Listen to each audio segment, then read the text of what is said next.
নমস্কার। এই খুদে কারিগরকে আনা হয়েছে চুঙ্গা পিঠা তৈরির বাঁশ কাটার জন্য। তো দেখুন এই খুদে কারিগর কিভাবে বাঁশ কাটছে চুঙ্গা পিঠা বানানোর জন্য। তো আজকে এই কারিগর দিয়ে আর এই কারিগর নিয়ে হলো বাঁশ কাটার পর চুঙ্গা পিঠার চাল ভর্তি করছে। ওরা হাইলাকান্দি থেকে আগত এই কারিগর নেই, খুব কষ্ট করে অনেক গাড়ি ভাড়া দিয়ে তাকে এনেছি আজকে এই চুঙ্গা পিঠা বানানোর জন্য। একজন তো বাঁশ কাটলো, এখানে বাঁশ কাটার লোক নেই, আর এই আমি আরেকজনকে রেডি করলাম। আচ্ছা, এবার তাদের কাজ হয়ে গেছে, এবার চুঙ্গাটা পোড়ার জন্য তৈরি, আগুন ধরা হয়ে গেছে।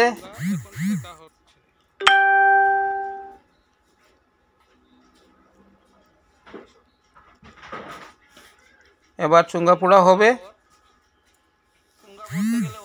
আর কারিগরনির কাজটা এখনো দেখাতে যাচ্ছি, কারিগরনি কিভাবে চাউল ভরেছে। সাথে সহকারী নিয়ে একজন আছে। এই তো এতটা চাল ভরা হয়ে গেছে।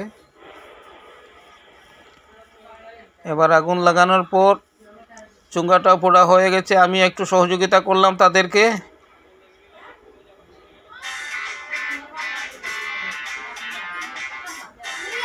এটা পাল্টি করা হচ্ছে, যখন সেক দেওয়া হয় সেক দেওয়ার সময় পাল্টি করা হচ্ছে।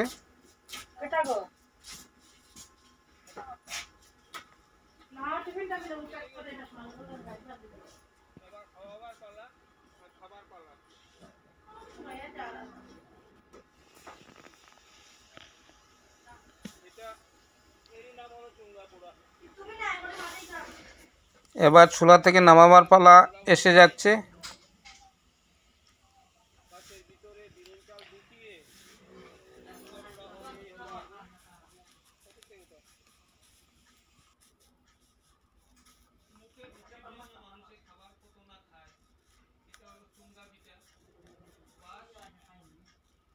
কাটার পর বাঁশের পাইপ বের করতে হয়, তারপরে আবার তার মধ্যে কলা পাতা ঢুকানো হয়।